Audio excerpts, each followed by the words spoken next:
вечер. Время новостей на АТР. Сегодня 6 июля, среда. Это 860-й день аннексии Крыма. Лидеры крымско-татарского народа Мустафа Джемилев и Рифат Чубаров встретились с президентом Польши Анджеем Дудой. Визит лидеров крымско-татарского народа в Варшаву продлится несколько дней. Джемилев планирует также принять участие в саммите НАТО, который состоится 8-9 июля. Ну, основная тема, конечно, чтобы тема оккупации, деоккупации Крыма была все время в повестке дня. Мы и президенту, и госсекретарю выразили свою признательность за их решительную поддержку нашей позиции Украины, особенно в вопросе Крыма, в вопросе продолжения санкций, об обучении наших студентов в Польше. Резолюцию, осуждающую аннексию России и украинского Крыма, принял Комитет парламентской ассамблеи Организации по безопасности и сотрудничеству в Европе. Парламентская ассамблея ОБСЕ настоятельно призывает Российскую Федерацию положить конец агрессии против Украины и полностью выполнить свои обязательства, вытекающие из Устава ООН, Хельсинского заключительного акта, а также других норм и принципов международного права, в том числе принципов и обязательств в рамках ОБСЕ, говорится в документе. Ранее российская делегация отказалась участвовать в обсуждении проекта резолюции по Крыму. Сессия парламентской ассамблеи ОБСЕ проходит в Тбилиси с 1 по 5 июля. Украинский политолог Алексей Гарань назвал принятие резолюции важным шагом защиты украинских интересов и защиты интересов крымских татар в Крыму. Конечно же, российское руководство может это просто игнорировать. Оно может забалтываться, оно может пропагандистски, опять же, вешать лапшу своим собственным гражданам, вешать лапшу через Russia Today на Европу. Но такие резолюции, они создают необходимый фон для политического и экономического давления на Россию, в том числе и для продолжения санкций. Пророссийские крымские татары обратились к депутатам Госсовета Крыма с просьбой поддержать решение суда о запрете деятельности Меджлиса. С таким заявлением выступил заместитель председателя региональной общественной организации Кырым-Барлыгы Энвер Кантемир Умеров. Он считает, что Меджлис крымско-татарского народа не имеет права представлять интересы крымских татар оккупированного полуострова. Мы теперь должны получить общую поддержку. То есть мы вместе, все сообщество Крыма, вместе с депутатами Государственного совета должны выразить свое мнение в поддержку того решения суда, которое было принято по запрете деятельности Меджлиса и объявлению его экстремистской организацией и о запрете деятельности на территории Российской Федерации. Сегодня это очень важный шаг. Это шаг, который поставит на другой уровень отношения в обществе и привлечет внимание международной общественности к тому, что эту организацию не стоит поддерживать ни на Украине, ни в каких-то других международных организациях с тем, чтобы они продолжали свою деятельность под флагом якобы национального освобождения своего народа в России.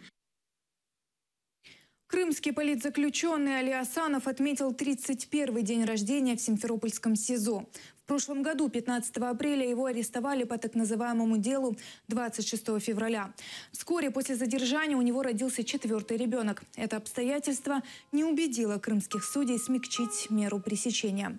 Ранее стало известно, что Али Асанова склоняли к ложным показаниям против заместителя председателя Меджлиса Ахтема Чийгоза.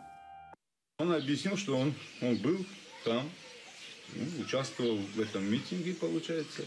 Его там ударили бутылкой, он хотел дать сдачи, когда кордон милиции они отошли.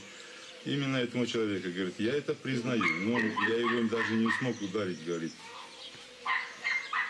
Вот сидит до сих пор, просит от него, что он туда сказал, чтобы он туда поехал за деньги. Творить беспорядки, одним словом. И вот определенные люди это организовали. А он категорически отказывается, потому что это все неправда. Уже год, как мой муж сидит в тюрьме. Несмотря на то, что у нас было 3 детей, а я была еще и беременна, его посадили. Очень трудно. Я беру детей на суды, чтобы он их хоть как-то видел, а они его. Первый раз он младшего сына увидел, когда ему было 3 месяца. В коридоре на 2 минуты.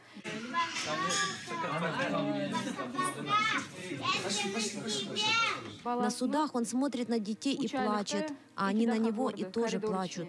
Последний раз дочь схватилась за решетку и спросила у него: «Папа, мне открыть, чтобы ты вышел?» Нет свиданий. Дети ежедневно спрашивают об отце, плачут. Когда папа вернется? Как им объяснить, когда он вернется? Я не понимаю, почему там держат моего мужа. Какой грех он совершил, я не понимаю. Он ничего не сделал. Баба, мы все напекли мы. Храм бы замолотил.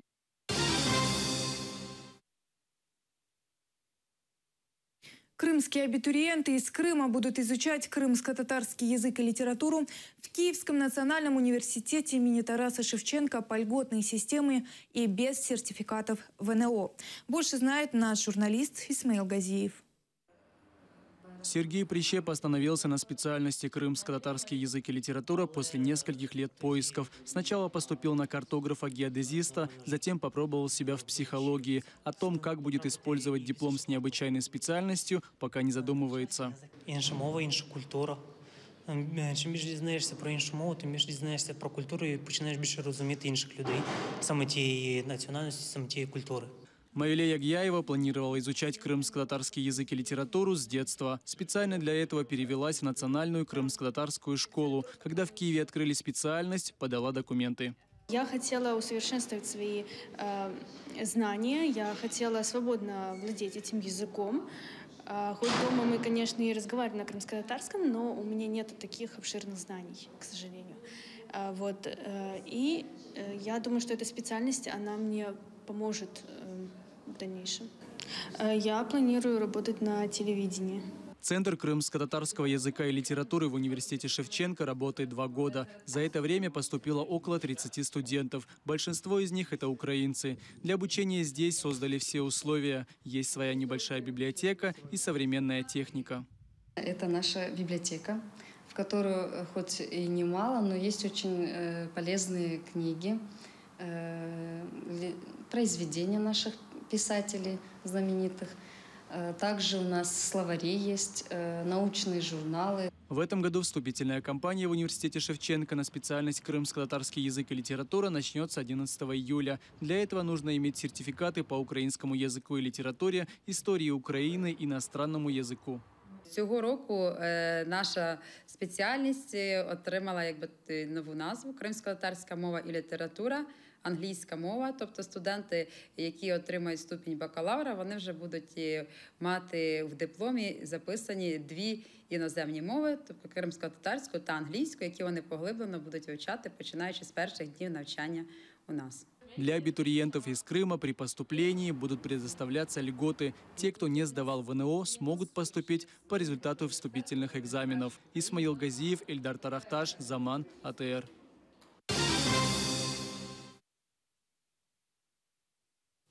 7 человек погибли, 8 получили ранения в результате крушения военного вертолета в Турции.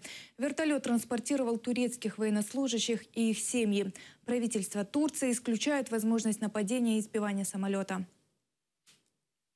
Число жертв воскресного теракта в Багдаде возросло до 250, сообщает Министерство здравоохранения Ирака. В ночь на воскресенье, 3 июля, заминированный автомобиль со смертником за рулем взлетел в воздух в оживленном торговом багдадском районе Эль-Карада, населенном преимущественно шиитами. Почти в это же время в другом шиитском районе Багдада сработало самодельное взрывное устройство. Ответственность за нападение взяла на себя группировка «Исламское государство».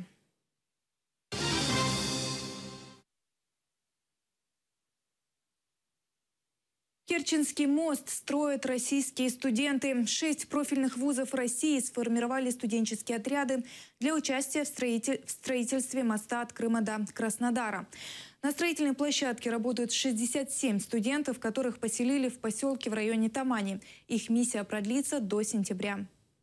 Отряды – это замечательное время проверки своих сил, знаний, дружбы, новых контактов и таких новых интересных проектов. Я уверен, что у сегодняшних стройотрядовцев останутся прекрасные впечатления в этом строительном сезоне. Конечно, хотел научиться и перенять весь этот опыт, который владеют мастера и прорабы. То есть самому увидеть, как создается опора, как забиваются сваи. Мы все это в университете проходим, конечно, в теории, а на практике это совсем другое дело. В России рейтинг правящей партии «Единая Россия» достиг годового минимума. По данным опросам Левада-центра, за провластную партию готовы голосовать лишь 35% россиян. За коммунистов – 14%, за ЛДПР – 9%. Я готов за них голосовать. И считаю, что это плохая сказка. Рейтинг партии низкий, поэтому даже пришлось привлекать Путина. Он ведь сам беспартийный. Председатель партии является Медведев, наш премьер-министр. Я являюсь противником экономического курса нашего правительства. Соответственно, за партию «Единая Россия» голосовать не буду. Я вообще против этой партии. Сейчас я даже подумываю я за Миронова. А вообще «Единой России» нет. Я, в принципе, голосовал до этого за нее. И почему бы в этот раз не проголосовать? Ноги Путину мыть и эту воду пить. Готовы крымчане, поддерживающие оккупанта. Журналисты провели опрос среди жителей и гостей Симферополя. Сторонники Владимира Путина готовы терпеть так, как велел российский премьер Медведев, и голосовать на сентябрьских выборах в Государственную Думу России за правящую партию. За «Единую Россию». Среди других партий там тоже приличнейшие люди. И идеи у них неплохие, все. Кого-то же одного надо избирать. Поэтому нет вопросов. За «Единую Россию». Верю им. Посмотрим, не знаю. Немножко потерпеть, и все будет в порядке. Да, за «Единую Россию». Потому что там Медведев, Путин. А это те люди, которые сделали для Крыма очень много. За правящую партию, только за правящую партию. Потому что нам нравится, потому что мы им считаем обязаны. И вообще в народе уже так говорится. Мы готовы у Путина ноги мыть и воду пить. Пока это все новости. Смотрите следующий выпуск «Заман» в 21:30 и узнавайте больше. Хорошего вечера.